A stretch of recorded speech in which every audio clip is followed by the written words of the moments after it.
अस्सलाम वालेकुम। आज हम टॉपिक जो देखने जा रहे हैं वो है IAS 38 इंटेंजिबल एसेट्स। 1 जनवरी 2014 का टॉपिक मैंने लिया है। टॉपिक चेंज नहीं हुआ, परेशानी की कोई बात नहीं है, ऐसे हम लेके चलेंगे इसे। और हाँ, ये एक एक्सट्रैक्ट है, ये अप्रूव्ड IASB ने नहीं किया, मगर ये IASB ने IFRS ने खुद प्रोड्यूस किया है। तो इस वजह से सेफ रहिएगा, इसे परेशानी की कोई बात नहीं है। डिस्क्लेमर उन्होंने दिया हुआ है और आपको इस चीज़ से बिल्कुल परेशानी की जरूरत नहीं है कि यार मैं कोई गलत चीज़ से करा रहा हूँ आपको। It is a very good thing, बड़े अच्छे तरीके से बना हुआ है और एक बना इस तरीके से हुआ है कि आपको बहुत ईजिली समझ आ जाती है कि हम किस तरह इसको लेके चल रहे हैं। और मैंने इस पर्पसली इससे स्टार्ट किया है ताकि आपको क्लियरली समझ आए कि यार हम स्टैंडर्ड्स को लेके कैसे चलते हैं। खैर स्टार्ट करते हैं। मैंने आपको टॉपिक्स बता देते हैं यार कि नंबर 1 इसका ऑब्जेक्टिव देखना होता है, नंबर 2 रिकग्निशन देखनी होती है, मतलब आपने इसको नंबर्स को लेके चलना है। और अब आप अपने पास अगर हैंड नोट्स बना रहे हो तो आप इसको अच्छे तरीके से देखो। अगर आपने हैंड नोट्स नहीं बनाने तो आप मेरे से ये कॉपी मांग सकते हो, जो कि मैं आपको इंशाल्लाह सेंड करता रहूँगा साथ साथ ही, या लिंक इसके साथ मैं आपको डिस्क्लोज कर दूँगा कि इसके साथ लिंक कौन सी है, तो आप वो भी देख सकते हो। खैर ऑब्जेक्टिव क्या है स्टैंडर्ड का? Do know the accounting treatment of intangible assets. Intangible assets की अकाउंटिंग ट्रीट। अब KFC के पास सबसे बड़ा एसेट कौन सा है? उनका ब्रांड, उनकी गुडविल। कोई भी KFC कहता है तो क्या चीज़ आपके माइंड में आती है? उनके उनके फ्राइड चिकन, उनकी एक यूनिक रेसिपी फ्राइड चिकन की, तो आप वो चीज़ देखते हो।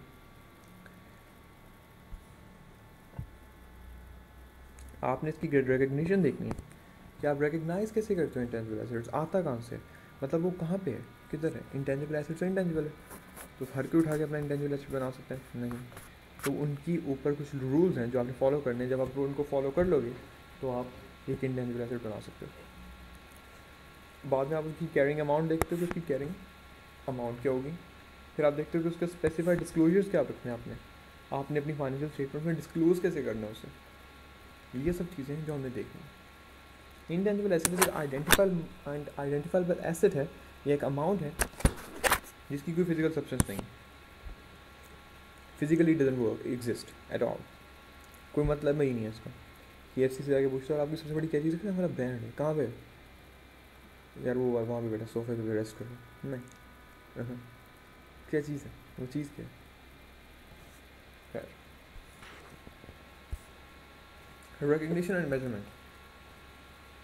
अब बात करें नंबर 2। अब से पहले ऑब्जेक्टिव है। ऑब्जेक्टिव सिर्फ आपके लिए इंट्रोडक्शन होता है कि करने के जा रहे हैं, क्या सीखने के जा रहे हैं, ठीक है। ये सिर्फ एक इंट्रोडक्शन, एक स्टार्ट है, किक मारते हैं जिसको आप कहते हो, स्टार्ट करते हो, किक मारते हो। ये किक वो नहीं है, मूवी वाली किक नहीं है प्लीज़। ये किक वो है जो मोटरसाइकिल्स पे लगती है। मैं पुराने ज़माने का बंदा हूँ। रिकग्निशन और मेजरमेंट की बात कर रहे हैं कि रिकग्निशन कैसे करते हैं, आप रिकग्नाइज कैसे करते हैं इस एसेट को। रिकग्नाइज आप एसेट को करते हैं अगर डेमोन्स्ट्रेट द आइटम मीट्स दो चीज़ें। अगर आप दो चीज़ें वो मीट करता है, अगर दो चीज़ें वो उस पर वो फुलफ़िल हो जाता है, तो आप रिकग्नाइज करोगे as an asset, as an intangible asset. Something is intangible. Intangible क्या चीज़ है? मेरे हाथ में मैं आपको आके बोलूँ अपने खाली हाथ के ऊपर रख के कि यार ये देखो मैंने एक इंसान को उठाया हुआ है, क्या करोगे? थप्पड़ मारोगे मेरे मुँह पे, यार उठ जाए यार तो नींद में। तो अगर आप मैं आपको ऐसे ही आके KFC पर बोलें कि यार ये देखो हमने अपना ब्रांड उठाया 5 मिलियन का, कहोगे कहाँ पे? ये कंधे पे पड़ा हुआ हमारे, तो आप उसके पकड़ के जूते मारोगे सर में कि क्या हो गया उसमें। मगर अब उनका ब्रांड है, आप उनको नहीं बोलोगे। तो इंटेंजिबल एसेट है। दो चीज़ें मीट करती हैं, अगर वो मीट कर जाएँ तो आपने इसको रिकग्नाइज करें। Number 1 definition of intangible asset, ये डेफिनेशन देखते हैं सर। नंबर 2 रिकग्निशन क्राइटेरिया, ये रिकग्निशन क्राइटेरिया।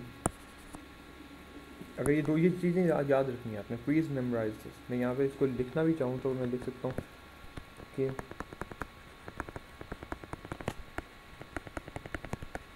प्लीज़ मेमोराइज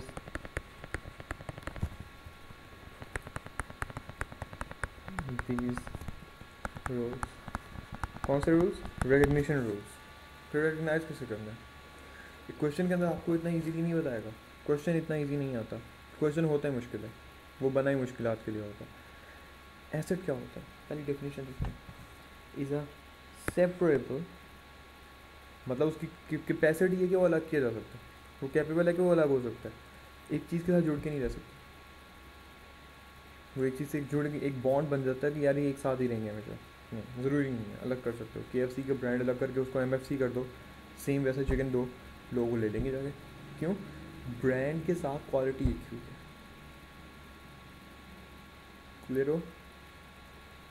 जिसको आप सेल कर सकते हो, ट्रांसफ़र कर सकते हो, लाइसेंस कर सकते हो, रेंट कर सकते हो, एक्सचेंज कर सकते हो, या फिर रिलेटेड कॉन्ट्रैक्ट्स में ले सकते हो, कुछ भी कर सकते हो। उसके साथ आप कुछ भी कर सकते हो। KFC क्या करते हैं? लाइसेंस देते हैं, ट्रांसफ़र करते हैं, ट्रांसफ़र करते हैं, सेल करता है अपना, सेल करता है अपना ब्रांड, रेंट करता है, रेंट आउट करता है, उसको फ्रेंचाइजेस देता है, एक्सचेंज करता है, नहीं एक्सचेंज नहीं करता। मगर ज़रूरी नहीं है ये सब चीज़ें। और यहाँ पे हमने क्या लिया पड़ा? वर्ड और वर्ड का क्या मतलब है कि इनमें से कुछ भी मिल सकता है। KFC बहुत कुछ कर रहा है। KFC अपना ब्रांड सेल कर देता है, किनको?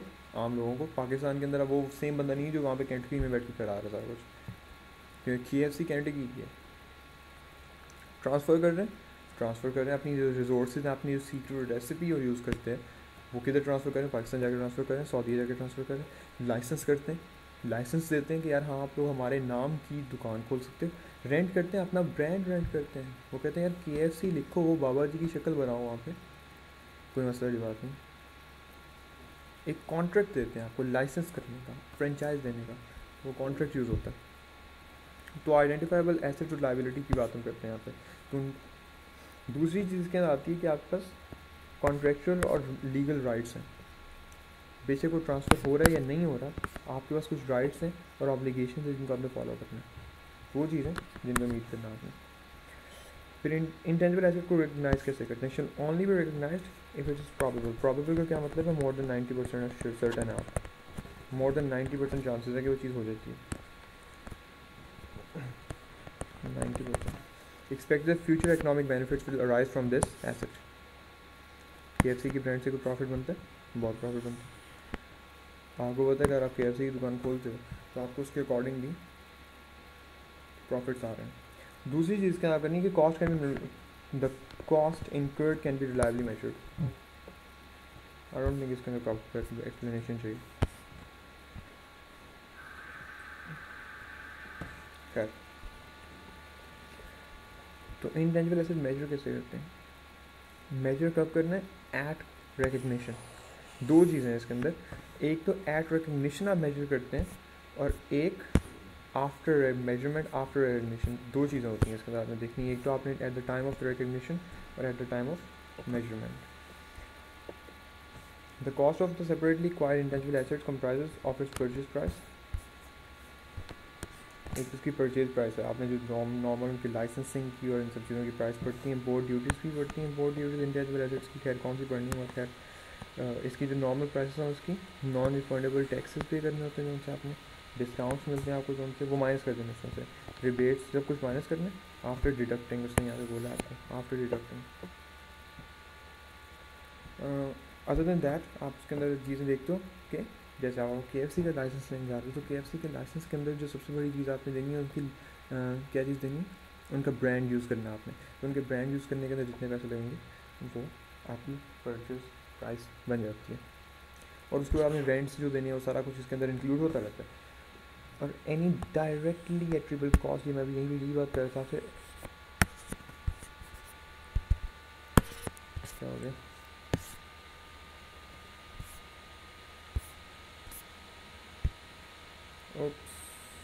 सॉरी यार, ब्लास्टेड। खैर लेके चलते हैं यहाँ पे।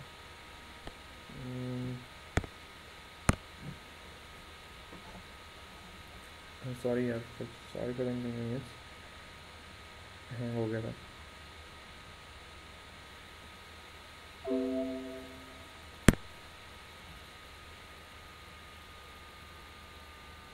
ओके, सुभान अल्लाह।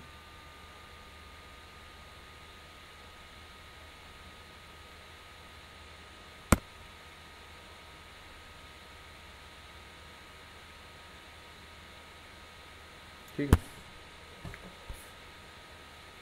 और उसकी directly attributable cost, preparing the asset for intended use, कितनी चीज़ें? उसकी परचेज प्राइस, वो तो डायरेक्ट होगी। इनडायरेक्ट कॉस्ट कौन सी? जो डायरेक्टली एट्रीब्यूटेबल कॉस्ट है, उसका रेंट जो हमें पे करना है आपने, जो चिकन आपने हर मंथ से लेने हैं, हर मतलब डेली बेसिस पे लेने पड़ेंगे आपको, ये सब चीज़ें। इंटरनली जनरेटेड इंटेंजिबल एसेट्स घर में बना सकते हो। आपको यार KFC बनाया है, तो KFC तो वैसे केंटकी फ्राइड चिकन होता है, अगर मैं KFC एक और बना के खालिद फ्राइड चिकन कर लूँ तो कैसा रहेगा? या HFC कर लेते हैं, हलाल फ्राइड चिकन, पाकिस्तानी ब्रांड। नहीं, नहीं बना सकते, shall not be recognised as an asset. क्यों? No intangible asset from arising from research shall be recognized. Expenses on research should be charged as an expense. कहाँ पे जाएगा एक्सपेंस? कहाँ जाता है? कॉस्ट ऑफ सेल्स में।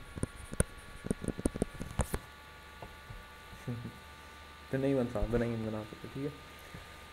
An intangible asset rising for development often shall be recognized if and only if an entry can demonstrate all these followings. कितने rules हैं? 1 2 3 4 5 6 इनमें से एक भी कम हो गया नहीं बना सकते, इंटरनली जनरेट नहीं कर सकते। 6 के 6 हैं, एक भी रह गया सब कुछ रह गया। 6 में से बनाने हैं आपने, और कौन कौन से बनेंगे इनके चल रहे हैं। और 2 मिनट दीजिएगा, मैं यहाँ पे स्ट्रगल कर रहा हूँ उसको चार्जर ढूंढने में, तो आपको पता है अभी आपको देख लिया हो आप लोगों को देख के, और कम ऑन है निकला बड़ा भाई बात।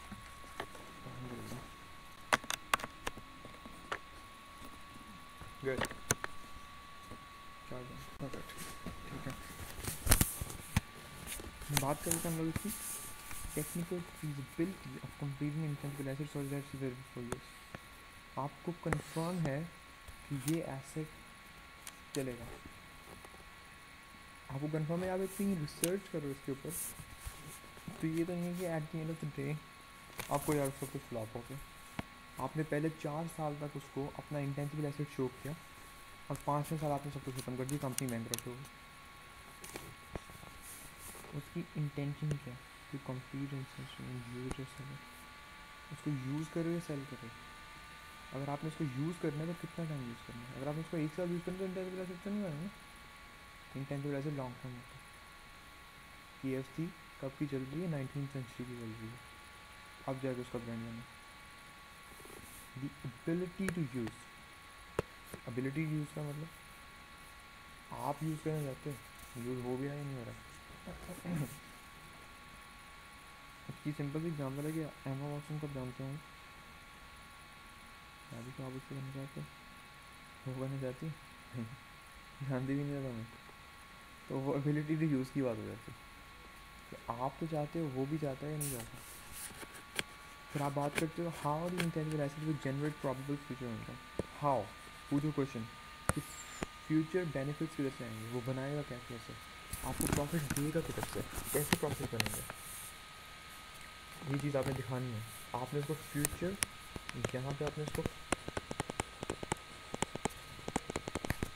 फ्यूचर कैश फ्लो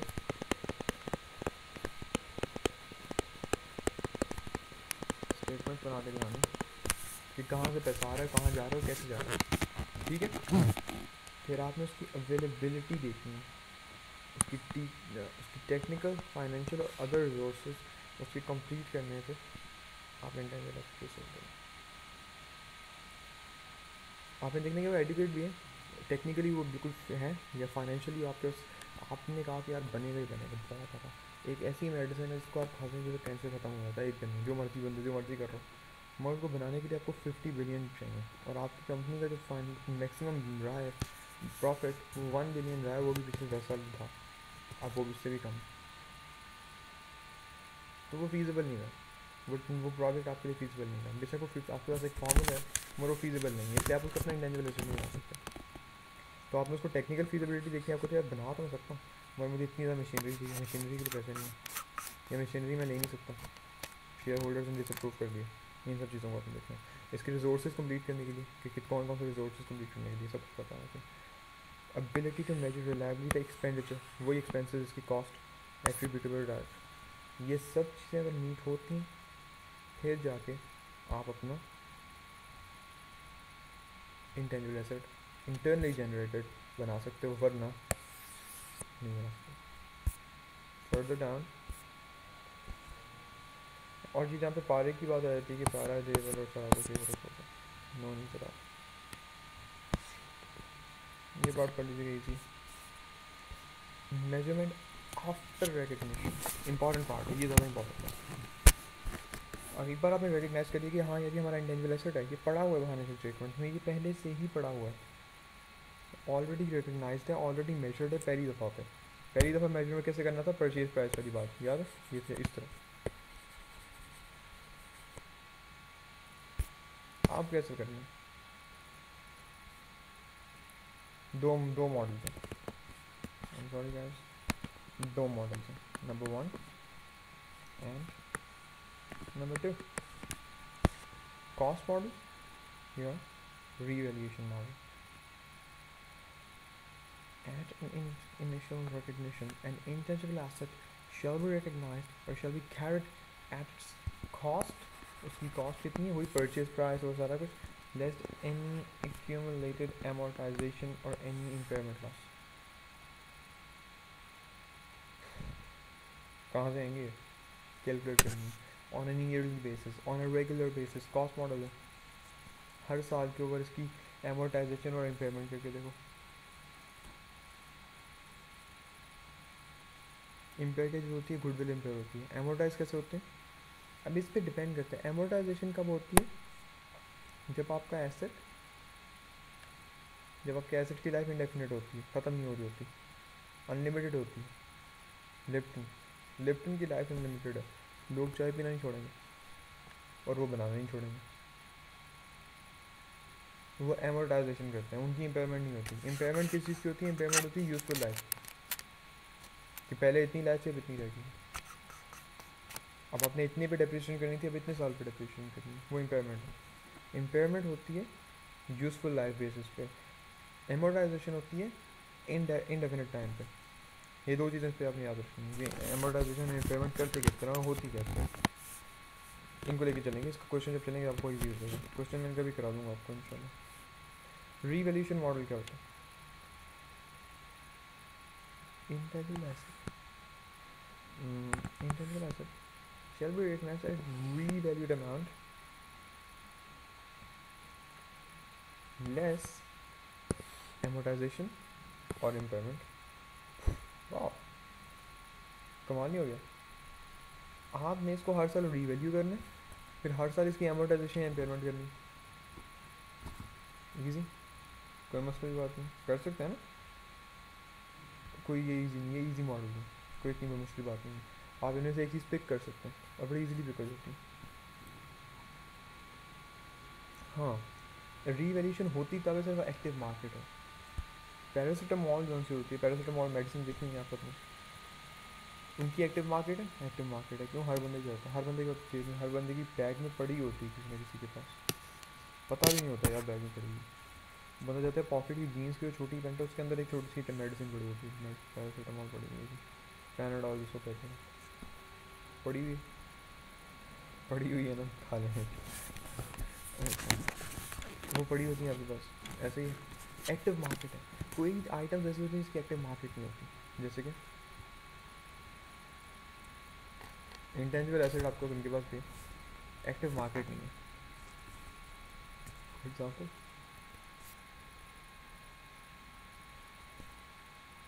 चाइना की ब्रांड्स, इंटेंजिबल एसेट उनका भी होता है, उनके भी ब्रांड अवेयरनेस होती है लोगों को, क्या ये ब्रांड है हमारा, एक्टिव मार्केट खरीदने के लिए नहीं है। कौन चैलेंज कर रहा है, एक्टिव मार्केट वाले, सैमसंग, आईफोन, सब लोग उस मार्केट कर।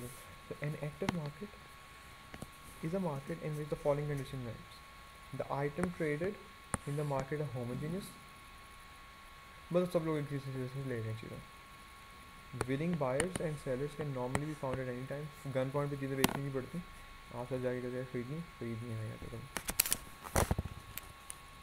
आपको किसी को कन्विंस नहीं करना पड़ता, लोग, हर बंदा खुद ही चाहता है कि यार मुझे मिल जाए ऐसी चीज़। और prices are available to public.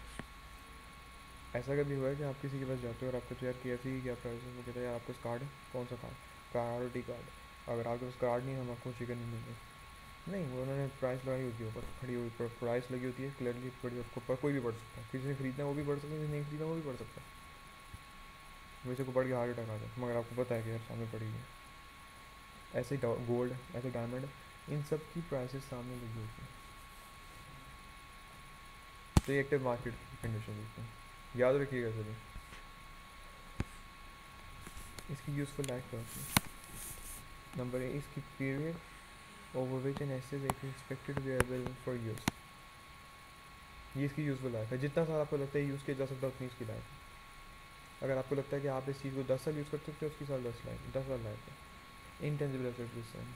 अगर आपको लगता है 10 साल के बाद मेरी कॉफ़ी कोई नहीं खरीदेगा, अगर जैसे for the sake of argument की KFC को पता चल जाए कि यार मेरे पास अगर 2025 के बाद मेरे से कोई नहीं, कुछ नहीं खरीदेगा, क्यों? लोग चिकन से बोर हो जाएंगे। ये जो लोग उनसे वो इतना होमोजेनिक नहीं समझेंगे इसको, लोग इतना इसको इंटरेस्टिंग नहीं समझेंगे बार बार चिकन खाना। ट्रेंड चेंज हो जाएगा।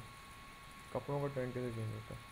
इसी तरीके से आपकी मोबाइल फ़ोन्स का लुमिया 1520 आपने लिया, मगर उसके बाद एक टाइम ऐसा है जब आप कहते हैं यार oh everything is falling down, mobile पा रहेगा, चेंज करो, क्यों?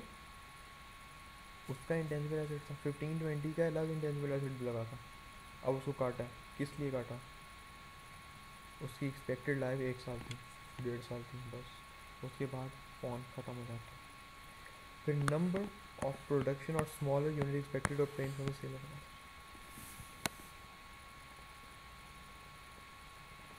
क्या कहना चाह रहा हूँ? द नंबर ऑफ प्रोडक्शन और सिमिलर यूनिट्स, जैसे बता सही बात है, the number of production expected to be obtain from the asset. Production कितनी ज़्यादा हो सकती है? आपको जो इंटेंसिबल एसिड बहुत अच्छा, माशाल्लाह से बहुत प्यारा इंटेंसिबल एसिड है, खरीदता कोई नहीं, फिर वो इंटेंसिबल एसिड आपका ख़त्म हो गया। तो इंटेंसिबल एसिड बेसिकली एक ब्रांड होती है, KFC वाले कहेंगे हमारी ब्रांड बहुत अच्छी है, बहुत अच्छी है, बहुत अच्छी, सेल कोई नहीं हो रही, फिर वो इंटेंसिबल एसिड नहीं हुई। एक ये चीज़ बहुत बड़ी, इसको वो नोट रखिएगा।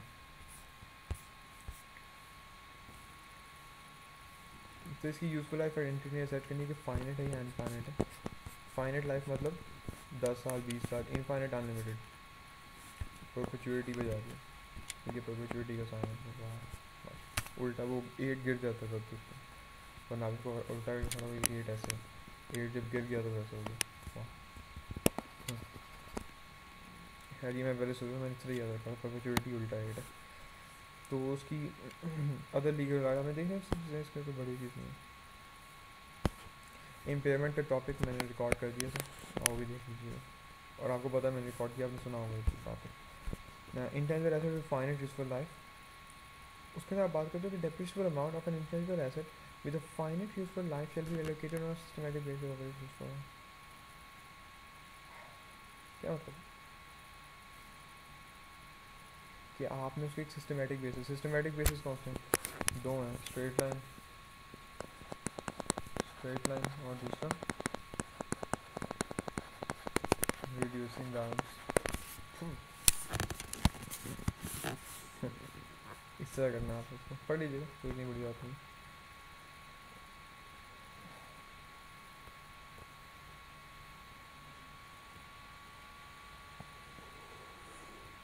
ये सब चीज़ें तो क्लियर है ना आपको, इतना तो इसमें कोई बड़ी बात नहीं।